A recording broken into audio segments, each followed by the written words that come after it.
How is it going? Everyone talking about AEW Fight for the Fallen review. Of course, AEW Fight for the Fallen aired last night for free on Bleacher Report for those on the United States and Canada. Of course, anywhere else in the world, you'd have to watch on Fight TV. But the show took place yesterday. I didn't watch it live, but I watched it last night and this morning. And I gotta say, overall, for Fight for the Fallen, I thought it was a good show. Definitely was on level, as Fyter Fest or Double or Nothing, but it was an easy show. Just it was a little too long. There was really no need for the show to be 3.5 hours. 4.5 hours if you include the buy-in as well. It was just too long, but it was easy to sit through, so I'm not really gonna complain too much about it. But there really wasn't anything must see. There really wasn't any match of your contenders or anything like that. So if you missed this show, didn't miss much. But if you want to go ahead and tune in, I would recommend it in case if you want to watch it still. But yeah, it was just a good show, nothing more than that. Yeah, so that's basically my thoughts on the show. Of course, before we went to the main show, we did have the buy-in, which featured 2 matches. On there, we did have Peter Avalon taking on Sonny Kiss. Nothing really here. The Librarian gimmick is just stupid. Of course, that's all Peter Avalon was doing was shushing. Sonny Kiss is very charismatic, and I believe he could be used as a great opening act for shows. He's very charismatic, and the crowd was reacting to everything he was doing. So definitely was a good spot for him to be in the very first match on the show. Like I said, had a good showcase. Won with a split-legged off the top rope, and beat Peter Avalon. So that was that. Decent match. Not really much to it. Excuse me. And from there, we go to Britt Baker and Riho taking on the debuting B. Priestley, as well as Nakajima.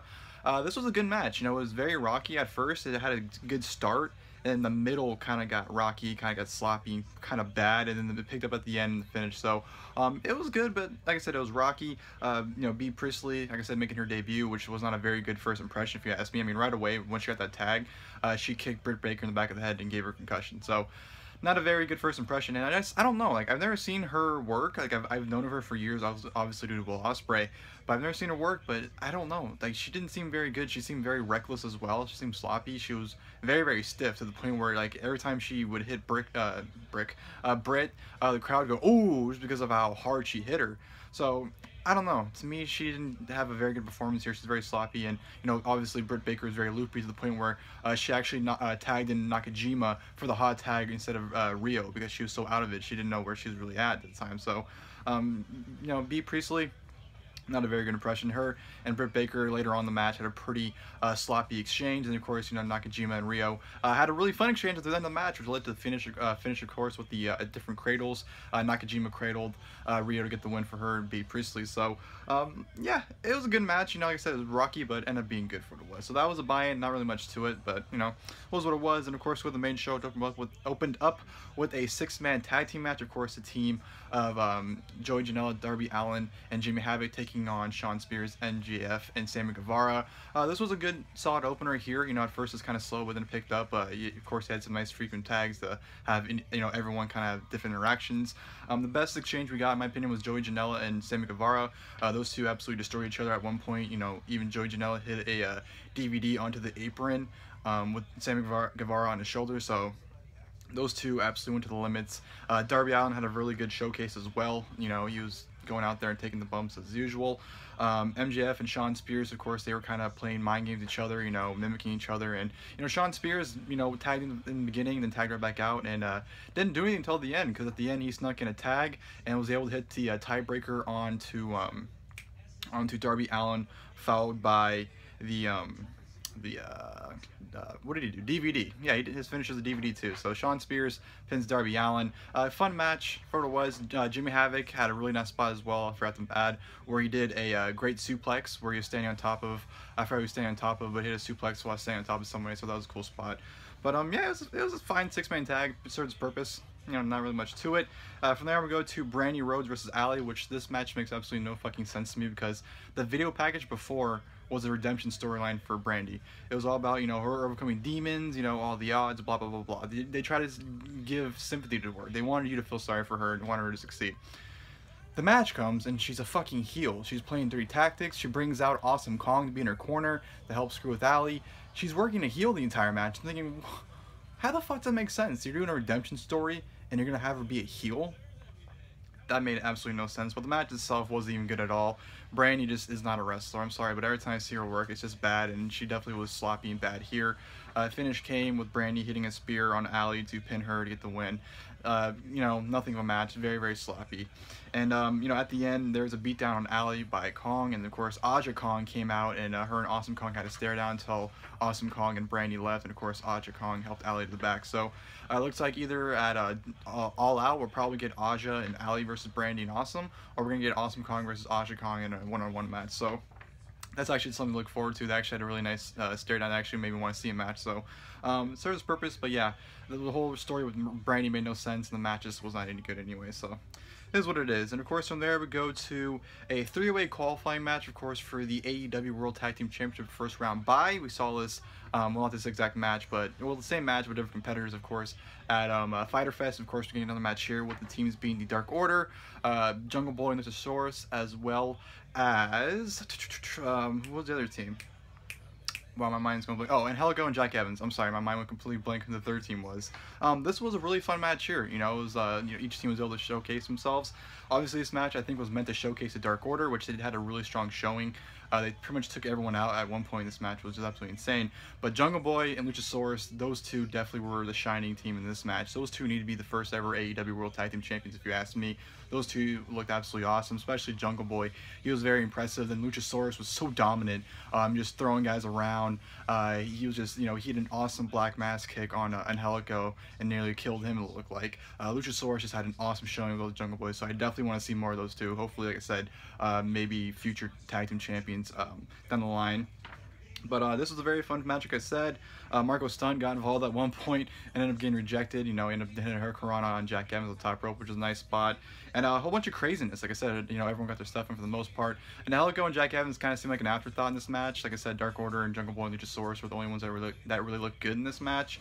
But it was crazy, and Dark Order just absolutely destroyed Jungle Boy at the end with the various combination of moves they were doing were absolutely just awesome. Like, they're absolutely killing it. Speaking of Jungle Boy, him and Luchasaurus had an awesome tag finisher where it's like an X-Plex into a powerbomb. It was absolutely beautiful. So those two tag teams, Dark Order, no, that needs to be the finals of the tag team title tournament. Dark Order and Luchasaurus and Jungle Boy. Please let that be the finals of the tag team title tournament. That would be an amazing match.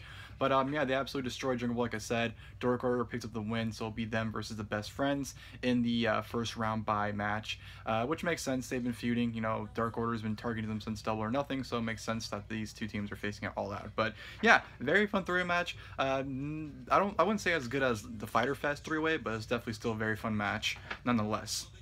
From there we go to Hangman Adam Page taking on Kip Sabian. Okay, I just want to address them real quick. When this match was announced, I didn't mind it because I thought maybe it'd be like a little showcase match for Page where he beats him in like 7 or 8 minutes.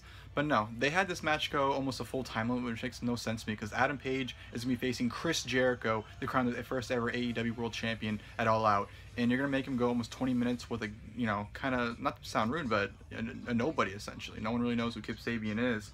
And you're going to have Adam Page almost go the full 20 minutes with them. The booking right there didn't make any sense. You need to make Adam Page look strong. That's what I was trying to say, and make him look credible to face Chris Jericho, not going almost 20 minutes with a mid-card guy. But the match was fine. It was what it was. There really wasn't much to it. Adam Page obviously was the breakout star of this match. He hit a moonsault on the outside, which he landed on his knee. So Kip Sabian was working on his knee for a little bit. One point, Adam Page powerbombed Kip Sabian onto the ramp because they had like the WCW ramp, where one of the old WCW ramps where it'd go to the ring. So they had one of those, and he powerbombed on there, which just made me jump because I wasn't expecting. So that hurt my back watching that. And then ended up beating him with a dead eye with about like 40 seconds left of the match. So it was fine. It was a good match, but I wouldn't have booked Adam Page in that predicament. But that's just me. And of course, afterwards, Chris Jericho attacks Adam Page. He's disguised as a Dark Order disciple and attacks Adam Page, Codebreaker, Judas Effect, and that's it, of course. So, you know, typical stuff to set up their match, so I didn't mind it. From there we go to the Lucha Bros versus SCU. This was a good match as well. It was a good tag team match, not really much to it. You know, the funny spot where, you know, Penta does the whole glove thing where he takes off and tosses the ref, and the referee catches it. He did it, but the referee wasn't ready or in position or dropped it. I didn't see it. They didn't show on camera what happened, but the glove was not caught. The crowd did, oh, and the referee like tried to play it off, and Penta's like, no, give me the glove again. We're trying this again. And they did it, and they were successful the second time, so that was pretty funny there. But there were some good spots. You know, Daniels got involved. He wasn't in this match. It was Kaz and Scorpio Sky sky teaming, so Daniels wasn't involved, but he got involved, hit a moonsault on the outside, then that led to him getting ejected from the ring. So that was the way to get Christopher Daniels out of there. There was an awesome SCU DDT spot where he was avalanched into a DDT off the top rope, and it looked absolutely beautiful. So that was great tag team work from SCU on that one. And then sorry, I'm trying to read my handwriting on my paper here. There was an awesome spot with Lucha Brothers where Phoenix hit a double foot stomp onto Scorpio Sky onto the apron, and then Pentagon hit Penta hit a Canadian Destroyer on a Kaz in the ring. So that was great. That was a great spot there, right there as well. And of course, N came with a double foot stomp package pallet driver for the win for the Lucha Brothers. So Lucha Brothers got the victory over SCU. Good match, made sense. Lucha Brothers got the win, especially considering what they did afterwards. They challenged the Young Bucks to a ladder match at All Out. So at All Out, it will be the Young Bucks and Lucha Brothers once again, but in a ladder match for the AAA World Tag Team Championship. So as you know, honestly, I'm kind of over the Lucha Bros and the Young Bucks. I feel like I've seen that match 1,000 times at this point. But you know, this is different. I don't think we've seen them in a ladder match, so at least it's different, and it'll be great anyway. So even though I'm kind of tired of seeing it, I know it'll be guaranteed to be a great match. So I'm not gonna complain about that. But yeah, solid stuff from there. And then of course we go to which I thought was match of the night. This was the best match. Kenny Omega taking on CIMA. This was great. The last couple minutes were spectacular. You know, it was kind of slow. They were kind of just going at the pace, and then they, you know, they shifted gear real quick. I'll just say that they went from 0 to 100 real quick and had an awesome exchange, and the ending sequence was phenomenal. It got me really going. So this was an awesome match. He had some counters at the beginning. You know, had some great back and forth action for both men. And then of course, you know, Kenny Omega started busting out. New Japan Kenny Omega. He was really laying his kicks in. He had a fantastic leg lariat to the back of the head of CIMA, followed by a knee to the back of the head. That was a great spot. I absolutely love that one. CIMA hit a Meteora multiple times to Kenny Omega. At one point, he had set Kenny Omega up on a table and did a Meteora off the balcony onto the table, and Kenny Omega looked like he killed Kenny. CIMA, you bastard, you killed Kenny.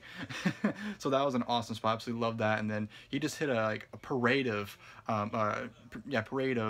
Meteoras. He hit one on the apron. He hit one in the ring. He was just hitting them all over the place at that point. I believe he hit like 5 or 6 of them at total count. But yeah, he had multiple Meteoras. It was absolutely crazy. And then Kenny Omega had his comeback. Huge fire exchange at the end where they're just going absolutely crazy at one another and just laying in their shit and just having an awesome sequence, which led to Kenny Omega hitting a V-trigger followed by a Tiger Driver, V-trigger, and a one-winged angel to secure the win over CIMA. So that was a great match. It was a great sprint towards the end. Like I said, the first probably 15 minutes were kind of slow, and you know, they were doing spots. It's not like they were just doing nothing. They were just taking their time with their stuff, and then the last 7 minutes or so, they just huge sprint where they're just laying this shit in. And they were having a slapping contest where I thought they were gonna kill each other, how hard they're slapping each other. That was absolutely insane. So yeah, definitely, like I said, match night if you ask me. Good stuff there. And then of course we had a Chris Jericho promo after that. Pretty much, it's a good promo. Jericho just shit talking Paige and whatnot, and Paige came out and had a huge brawl, which was fine. It wasn't anything that great, but they had a brawl. And yeah, that was that segment. Not really much to it. Then of course we had the main event, which was Cody and Dustin Rhodes taking on the Young Bucks. The only match really I was looking forward to on the show, honestly. And it was a really good match, but it was just that. I don't know. I felt like the match went a little too long. It went over 30 minutes, and I felt like it didn't need to go over 30 minutes. I mean, it was an easy match to sit through. Like, the 30 minutes, it didn't feel like 30 minutes, I'll say that, but I felt like it didn't need to go that long. They were taking their time with the spots, which is fine. They were telling a story, which the story they were telling was great. I was really into it. I was really invested, especially the little spot where it was Nick and Cody going at it, and then Dustin and Matt ran in the ring to protect their little brothers. And I thought that was a little great touch. It was a little thing, but it was a great touch, if you ask me. The Bucks mocking Cody and Dustin, of course, with them like doing the hug and cry, doing the mimicking the whole "I need my older brother" thing. That was great. Dustin had a nice dive onto the Young Bucks to take them out, and then of course Nick Jackson and the Young Bucks ended up taking him out. I don't know why I said Nick Jackson and the Young Bucks. Well, Nick was going at it, and then Matt joined in towards the end to double team on Dustin. So that's what happened there. And then Nick had an awesome hot tag at one point. Him and Roderick Strong have arguably the best hot tags in wrestling today, as those are always so fun to watch. But Nick had an awesome hot tag, went crazy on Cody and Dustin, took both of them out. Cody ended up saving Dustin from a Meltzer driver when Nick went for the jump. Cody hit him with a disaster kick and then hit Matt with a disaster kick to have him, let go of Dustin. And then, of course, at the end of the match, just a whole bunch of stuff going down.